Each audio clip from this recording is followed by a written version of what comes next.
Hi, this is Felissa Rose. I'm Angela from Sleepaway Camp, and you're listening to Rock Video Rental.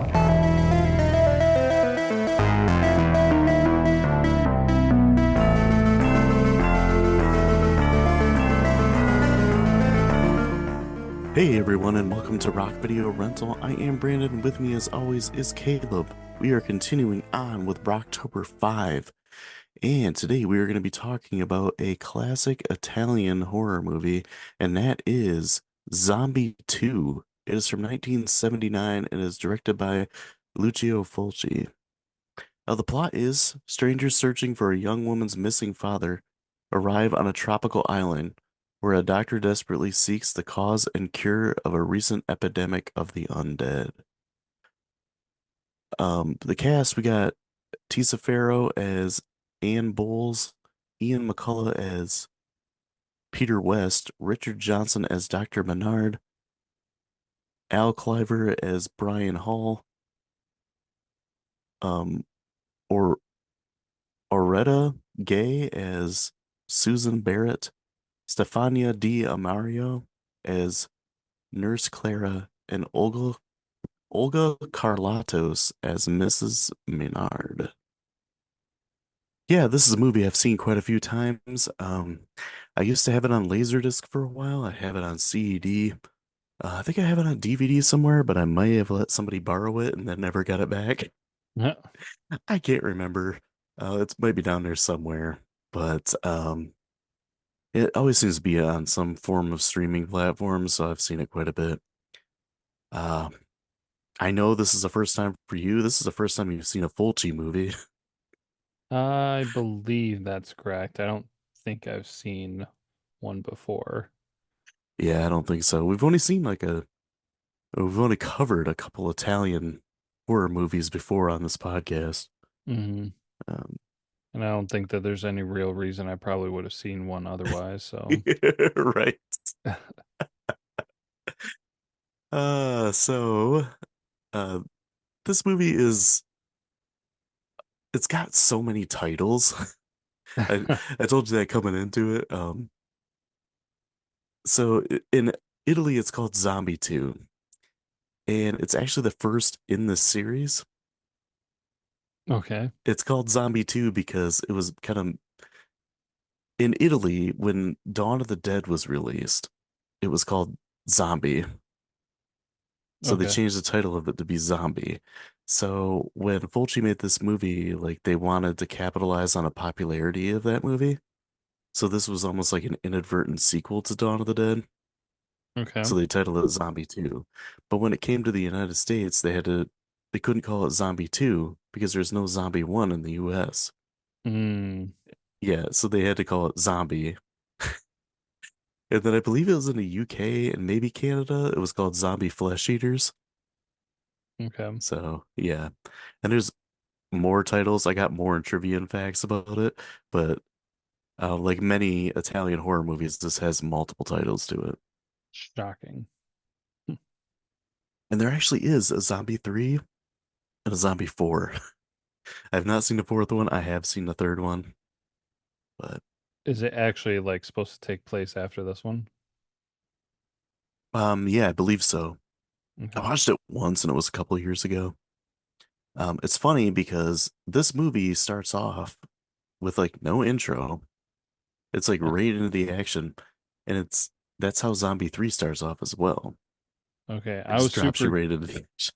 Yeah, I was super confused because when I started it, I was like, oh shoot, did I like somehow like skip to the end or something? Yeah, it just like all of a sudden, boom, it starts, and it's like the first shot you see is the camera with a gun like pointing at it. Yeah. And you're like, what is going on? And then like something slowly sits up from the bed that's wrapped in a bed sheet, and then it gets shot. hmm Yeah, and then like all of a sudden, boom, we're in New York. And did you notice the Twin Towers? Yep. Oh yeah. Yeah, it's always so weird now, like Oh, for sure. watching movies pre 2001. Yeah. I'm like, oh man, forgot about that. Yep. But, um, and like there's this boat just kind of floating around the harbor, and It's like, oh, was it like the Coast Guard or something like that? Yeah, the Coast Harbor Guard shows Harbor up. Patrol. Um, they board the boat and they're looking around. There's like rotten food and trash everywhere, and like the one younger patrolman sees like this gnarled up hand that's got like bite marks and stuff all over it, and then he gets jumped by the zombie. And Mm. this might be the first and only case of a fat zombie. Oh, there's some other ones. It's got to be the Um, first case of a fat zombie, I could yeah, think. I was gonna say it might be the first, but yeah, they're definitely It, not super common. it takes like a huge bite out of his neck, so and it's incredibly gory, so you kind of know what you're getting into right off the bat. Hmm. And it's that awesome late 70s blood that's like, at least it's not orange. Like, I don't know if you've ever seen the original Dawn of the Dead. No. That's got like that orangey red blood, and this has got like the deeper red blood, but it's very, Squirty. yeah, squirty and gloopy. Uh, and then it's just kind of like, in typical Fulci and Italian horror, ways that the plot is very loose. It kind of meanders. There's a lot of like open-ended questions that you can have with it. And a lot of times where it's like, I don't really know what's going on, but I'm just kind of watching this. Right. That happens to be a lot watching Italian horror. And then usually, like if I watch the Last Drive in Joe Bob Briggs episode on stuff, then he like explains what's going on and like talks about facts and everything in it, so then I kind of understand more. Okay. But now like they're like interrogating this girl, like, this is your dad's boat, like, where's your dad's, when's the last time we saw him? And she hasn't saw him like in forever, I guess. And they decide they're gonna go to like this Caribbean island to try to find her dad. Hmm. Oh, well, Yeah, don't leave out the one of the most important parts that the zombie on the boat gets shot and he falls off the boat. yeah, the zombie on a boat gets shot like 5 times in the chest. Hmm. Yeah, and then he falls off the boat. Oh man. One of the scenes that made me laugh this time, because it never really like, I guess I never paid too close attention to like some of the camera work and stuff in this movie before. And like obviously it's the first time I watched it to do a podcast on it. The scene where they're going scuba diving, Okay. and naturally the girl has to strip down to like a G-string bikini with And no sh top. Yeah, and she doesn't wear a top, and I'm just like, oh yeah, I'm sure that happens all the time. And it's like Yeah. super comfortable. I was like, okay, I wrote a breakdown for this scene. Okay. So they zoom right in on her crotch, and she's got like this super thin, like almost gauze bikini. And like I was like, okay, it's a 70s, so like you could see her bush through it. Which it's not even wet yet. So, but they like zoom in on that, and then they like pan up, and they zoom in on her chest as she's like putting her scuba tank on and a mask and everything, and then she turns around to jump in the water, and of course they have to like show right on her butt too. Yeah. Like we got to add sex into almost everything Yeah. at like times where it doesn't even need it. I was not surprised about it from coming from a horror movie and then also like Italian one. I was just like, ah, this is probably not that uncommon. Yeah, and then it's like I was like, this is definitely common practice, right? That's what Yeah. everybody wears. And then we get to see one of the most infamous, or not infamous, one of the most iconic scenes of this movie is a zombie fighting with a shark. Yes, absolutely. This is what I was like waiting for is because I believe I've seen this scene before. Yeah. Like I think I saw it floating around the internet, and I am extremely disappointed that basically this scene happens and then there's no follow up to it. There's no Hmm. like reference to a zombie shark or like anything because that's I thought that's where they were going with it. That would have been amazing. A zombie shark. I will say that something about the scene though is that it is incredibly shot. Oh yeah, I was just like, Amazing. dude, like who was that guy? And like, why are there not more underwater zombie shark fights with this guy? Like, Right. there should have been a movie just about this zombie and this shark. Zombie versus shark. Um, Yes. yeah, it's a real shark. I've got more Yeah. trivia and facts about it, so I'm not gonna go too far into it, but yeah, it's a real shark. I was just like blown away, dude. Like, I don't know how they did that, but so I'll be interested to hear what you have to say. But so when that whole thing started, I was just like, oh my gosh, this is like ridiculous concept. But then like the fight kept going, and I'm like, holy crap. Yeah. Like they went all in. Yeah, for sure. It's a very ambitious shot to say the least. Um, and then of course, soon after that, we get an obligatory shower scene. And we get this girl in the shower, and then why is there mirrors inside the shower? Did you notice that? I think there was, I think it was basically like one big room in the bathroom where there was like no curtain, no anything. Yeah, it was like a almost like in gym class when you go take a shower, but there was Yeah. only like it was this huge room, but there was only one shower head, Yep. and one wall was just completely mirrors. Like, who wants to look at themselves in a mirror when they're showering?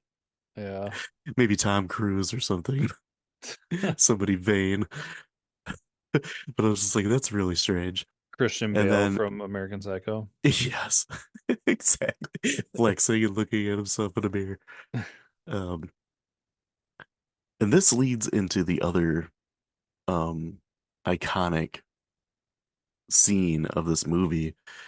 So while she's showering, there's like a zombie that reaches up and touches the glass of the window, and then when she gets out, it's like banging on, like trying to get into the door, and it's got like its hand through the door, and she slams it and like busts the fingers and everything, Hmm. and she gets the door shut, locks it, but then the zombie starts pounding on the door and breaking through it, and some of the camera angles in that are amazing. Yeah. You can see like her face and like part of the door is breaking away, and like more and more light comes in on her face. Yeah. Yep. I had that specifically down too, that they had some really creative shots. Um, Yeah. because I think it was like the light on her face, but also there was a part where she was struggling to like um trying to close the door when the zombie had its hand in there and everything, and Yeah. they weren't even showing the struggle. They were just showing like the wall next to it, and the light kept on getting brighter and brighter and like Hmm. bigger and bigger, essentially telling you like, oh, the zombie's getting in.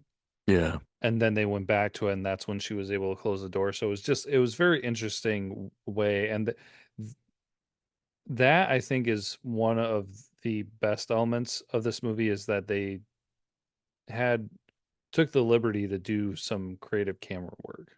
Yeah, for sure. And that leads into, I think, other than the zombie shark, it's probably the most well-known part of this movie.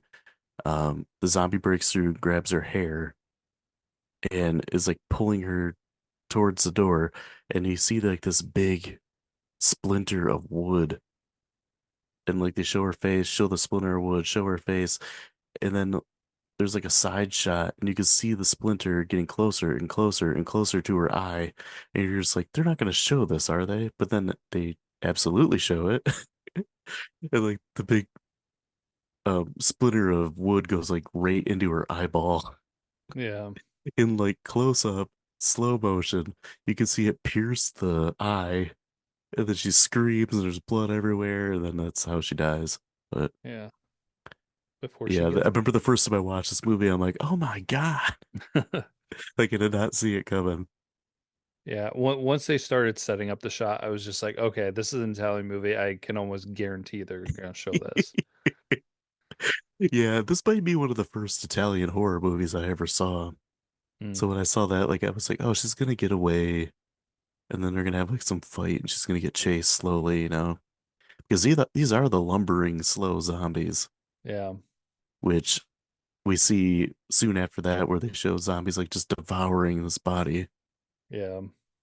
Well, yeah, there's so I think we've had this discussion a little bit before. If we haven't had it on the podcast, we probably had the discussion in Tom's class. Um, but there's different like classes of zombies because obviously, like you already talked about it, where zombies can run or they can't. And then you also have ones where zombies specifically eat brains or they Yeah. just eat flesh. And this one was obviously the flesh kind because they had no importance or care about the brain. But the other weird thing about this is, and and different movies do this. Different movies or shows do this in different ways, where it's just like, do people just become zombies when they die, or do people who are already dead come back? Yeah. Like, because in this one, they stumbled across like a graveyard, Hmm. which was another kind of infamous scene from this movie, and then corpses started coming out of the ground. And Yeah, and the, so, the looks of the zombies, like they're all covered in dirt and like rotting and worms are falling out of their face and everything. yeah, well, some of them were supposed to be corpses from like when the Spanish conquistadors were around. Yeah. And I'm just like, dude, those are just going to be bones. There's not going to be any flesh Oh, left for on them. sure. So, I mean, a little inaccuracy there, but I mean, come on, we're talking about a zombie movie, first of all. Yeah. Um, but it, and I'm not saying this from an aspect of where I'm thinking all zombie movies need to be the same, but there are different things. And so obviously this is one where it was saying like, even if somebody's been dead forever, like they can somehow get this. I don't know what they were labeling it, like disease or something, and they could come back from the dead. Which that one, and not to like go into a huge debate about it because that's not what this is about, but that one kind of gets to me and kind of bugs me a little bit when they do that because it doesn't make sense in a couple ways to me where it's just like, well, some of them are under the ground. Like, how does the disease get through to them into the ground? Like, Yeah. okay, if it's in the water system or something, maybe I could kind of get that, but like with the way that this was set up, there's a little bit These of are a voodoo roadblock. zombies though. No, I know. Yeah, Yeah. that was the next thing I was gonna say. And like, so they were talking about like, oh, is this a disease or oh, is this voodoo? And I'm just like, this. I was definitely reading into it way more than I should have, and I wasn't dwelling on it too much. But I was just like, where and how does it make sense? Yeah. So and I know it doesn't really necessarily need to, and like I said, I didn't really think about it all that much, but it does go into that whole conversation of like, what kind of zombie is this? How does this qualify? And well, and then also the another huge thing that is very different in all these zombie movies is how quickly do you turn into a zombie? Hmm. Like, is it as soon as you die, like all of a sudden you become the living dead? Or is there a transition process? And in this one, they had a transition process, but it was like it didn't really have a defined time frame. Yeah. So, but lots of Yep. different elements. One thing I have that I want to make sure to talk about include is it was kind of funny to see the very oh, what would be the best way to say it? The very sexist approach in the movie. Do Yeah. do I need to talk? Do you know where I'm going with this? Yeah. Yeah, or basically the women are absolutely helpless. Yeah. That's Fulci for you. Yeah, oh my I, word. Like I heard he wasn't very nice to actresses. I'm not too Like I guess surprised to he hear had that. I guess he had daughters and he was great with his kids. But when he did movies and like characters he wrote and like the women that were in them, he wasn't particularly nice to them. That's kind of crazy because Yeah. well, like okay, so it happened with each woman. and the character of Anne, the nurse, the character of Susan, and Dr. Menard's wife, each and every single one of them, when faced with a zombie, froze and could do Yeah. nothing. They didn't even run away. They froze and they could not defend themselves or run away. The only one that put up a fight was the girl who got the splinter in her eye. Yeah, the Dr. Menard's wife. Yeah. She put up a little bit of a fight, but like that was it. Like she didn't Susan even. just stood there like boo boo bee boo, like It took froze forever up. too. Yeah, Like and they, then the zombie just like completely rips her throat out like yeah. Dalton and in Roadhouse, except with a bite. And then kind of the same thing with the nurse too. Like she just stood there and it's just like, you're a couple feet away from it. It's not gonna run at you. Like you could get away right now. Yeah. So Yeah. Sometimes I wonder like what's scarier? Zombies that are fast and can run, or zombies that are so many of them they just overtake you in numbers?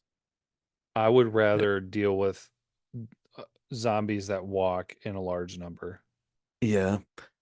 It's I I guess the only way it'd be scarier is if like you were backed up into a corner and there's no way out. Yes, yeah, And there's sure. just like a whole bunch just bounding on you, and it takes forever for them to get to you and kill you. Yeah, I feel like, and again, like we're kind of getting into a debate that isn't necessarily like the intention of it, but it's just like, Yeah. and not to be, because I feel like every guy thinks this, and I feel like I'm being egotistical when I do it, but like you think of like the Walking Dead show and everything, Hmm. where it's just like, couldn't, for the most part, like people just get like swords and start chopping off heads and be like, spend a couple hours every day and basically kill out the zombies? Yeah, seems like it. Like just be smart and be like set a what is it, a bottleneck point, attract them to come through, kill them one by one, and then like have a way to like close it off and then like go off, sleep, take a break, do whatever, come back and go. Like I understand how bigger cities like New York and Philadelphia and Chicago and some things like that be like insane. Hmm. But in a lot of those other places, especially in a village like this in this movie, and also like in The Walking Dead, once they kind of got outside the cities and into the smaller towns, it's just like you're dealing with low thousands amounts of people at most in some of these Yeah. locations. Just kill them. Like you don't even need a gun to do it. I don't know. I don't know. Just get a machete and Yeah. hack away. Oh yeah. Um, we get some more like gruesome gore. We mentioned Susan's death. That one's really effective because like you could see the flesh tear, then it like stretches and snaps Hmm. when the zombie pulls away, and there's just blood everywhere. That's pretty crazy. Um, the bearded dude runs up and like completely crushes a zombie's head with a headstone. Hell yeah. I'm like, that is one of the most metal things ever. He chopped off the top of his head, didn't he? I think. Yeah. Yeah. Basically like chopped off the top of its head with a crucifix headstone. Mhm. Oh gosh. And then they started using Molotov cocktails to light the zombies on fire. And I And then it love how they threw like five in a row and they used like the same shot. explosion, Yeah. just different angles. And so to kind of verbally explain this is just like the first time when they started throwing Molotov cocktails, they were throwing it all at the same location. But Hmm. instead of showing like, oh, we threw one, so now it's on fire and we're gonna throw more fire on top of fire, they Yeah. just kept using the same explosion from the first one, just different angles. So there was no fire. It was like the first one being thrown over and over again. Yeah, you gotta save money somehow, I guess. Yeah, no, it Uh, was funny. It was funny. and then we get like the ending where there's like two people on a boat and they listen to a radio. and it's like a talk radio guy saying like how there's a zombie outbreak or whatever in New York City, Hmm. like screaming like, "Oh, everybody, stay inside!" Blah blah blah blah blah. Like we're being overran by the living dead, and um, then like they show the final shot of like all these zombies walking across the Brooklyn Bridge. Yeah. Well, Yeah, and that's it another iconic image from this movie. in the when they were listening to the radio guy was just like, "Oh, they're outside the building. Oh, they're outside the studio. Oh my gosh, they're breaking in." All I could think of was, "Oh my God, Wait, wait, they're eating her. and they're gonna Then eat they're gonna me." eat me. Oh my God. I could be running right now, but I'm giving you news updates. Yeah. No, Oh that my that was fun. God, they're eating my face.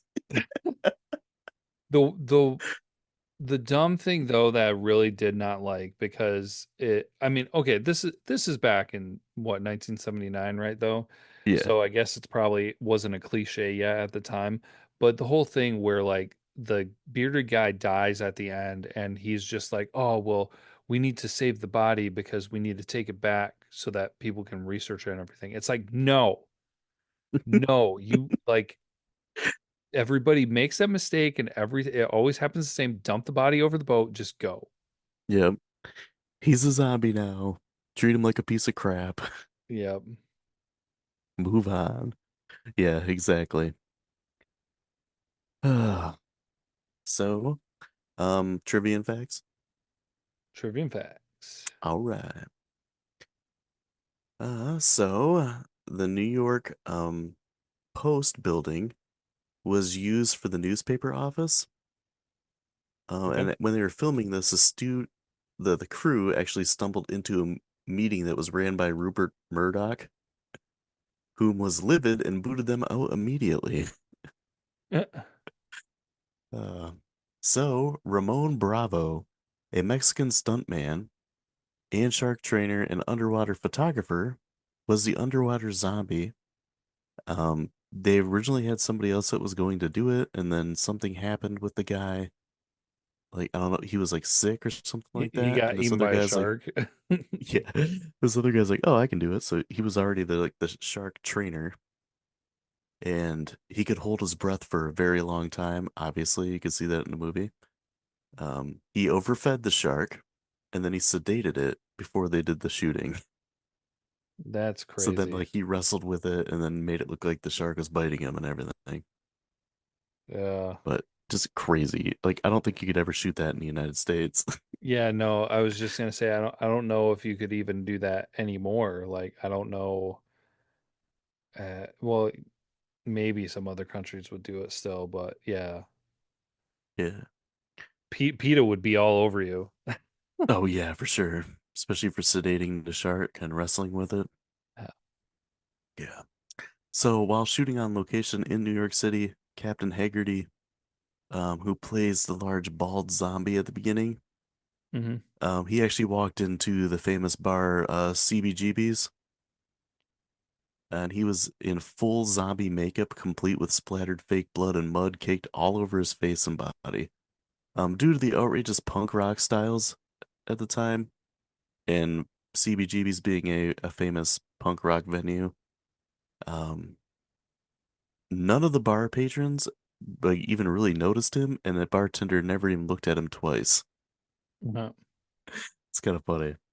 So if he was a real zombie, they would have been screwed. Oh yeah, for sure. As shown in trailers, before the film was released, airline barf bags were handed out in the theater to moviegoers due to the unusually high amount of violence and gore for a horror film of that time. Hmm. So, according to Ian McCullough on the DVD commentary, the Harbor Patrol cops were actually off-duty policemen. The advantage was that there was no costumes required, as they just brought their own uniforms. Okay. Again, saving money. Yeah. So the film's main title is a remix of the theme from the soundtrack of Italy's version of Godzilla. The theme itself was a remix of the song Prayer for Peace from the soundtrack of the original Japanese film. Rock. The final scene where the zombies are walking across the Brooklyn Bridge was filmed. It was cold and drizzling rain that day, and the extras playing the zombies had to keep themselves from shivering. Also, the fake blood had some ammonia in it to stop it from changing color. When it dripped into the actors' mouths, they would spit it out when the camera stopped rolling. All of the extras just playing zombies into New York scenes were locals who were paid $40 per day in two $20 bills, which had a single staple through them so as not to overpay anybody. The director, Fulci, spoke very little English. His only direction for the New York zombie extras was like, this. Yeah. So hordes of the living dead stumble across the Brooklyn Bridge at the end of the movie. Um, although a national state of emergency was declared at the local radio station that had been overrun by zombies, the traffic below still flows freely in both directions. This was due to budgetary constraints, as there was not enough money to stop the traffic on the bridge. Yeah, I figured as much. Yeah. So other titles for this movie, there was Singuela, The Island of the Living Dead, Zombie Flesh Eaters, Zombie the Dead Walk Among Us. I'm probably gonna slaughter this one. Glee, Ultimi Zombie, Voodoo, La Enfer des Zombies, Zombie 2, The Dead Are Among Us, and Nightmare Island. So the church slash hospital in at the end was actually something that they built for the movie. Okay. They threw a bunch of mud on it, but it was still too sound and didn't look like it belonged there. So they actually had a bulldozer come and push the frame until it was leaning and looked old and rickety. Oh, it definitely looked the part. Yeah, they definitely did a good job. And the last thing I got, um, this movie cost 410 million lira. Oh gosh. Yeah, and it made 3 billion lira in the box office, which um ended up being $1.9 million dollars. So how much is a 410 lira? I don't know, I couldn't find that number. It would have to be in 1979 lira to dollars. So, not sure. Rock. Oh, one thing we didn't talk about was the music in this movie.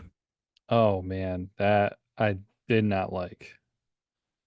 It I was just just gonna say that I really liked it. I it didn't fit for a 70s, like it had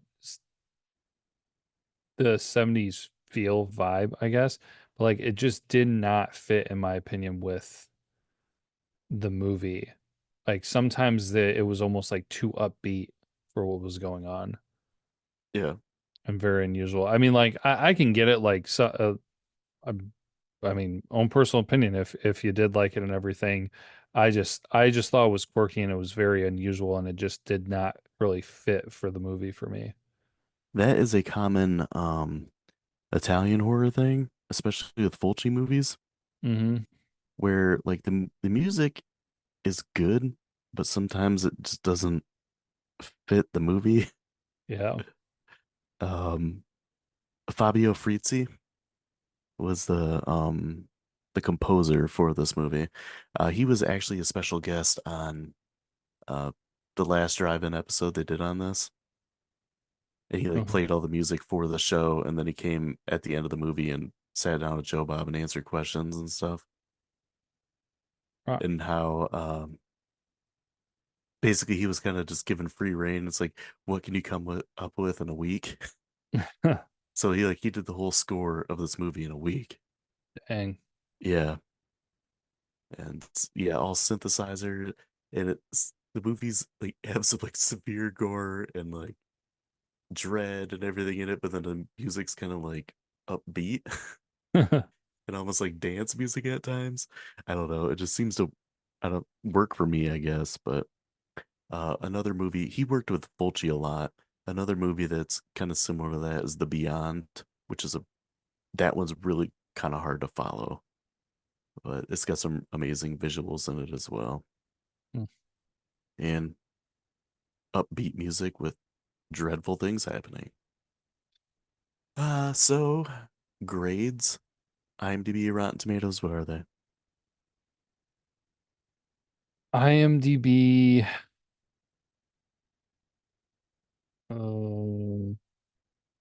5.2. 6.8. Oh, okay.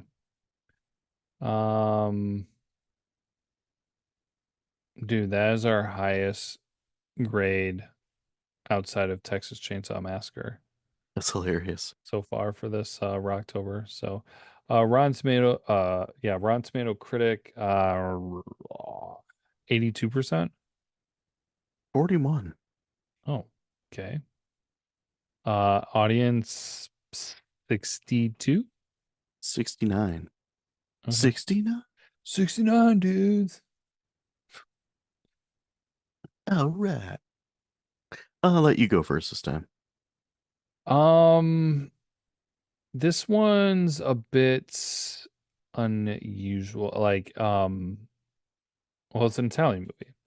Yeah. So it's kind of a little bit difficult for me to exactly think on what to do.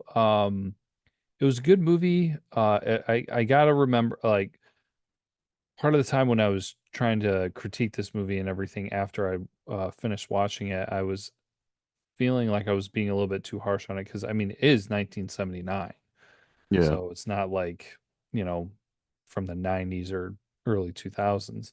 And it's from Um, another country, so some things can be lost in translation. sure, absolutely. So, great job with the special effects.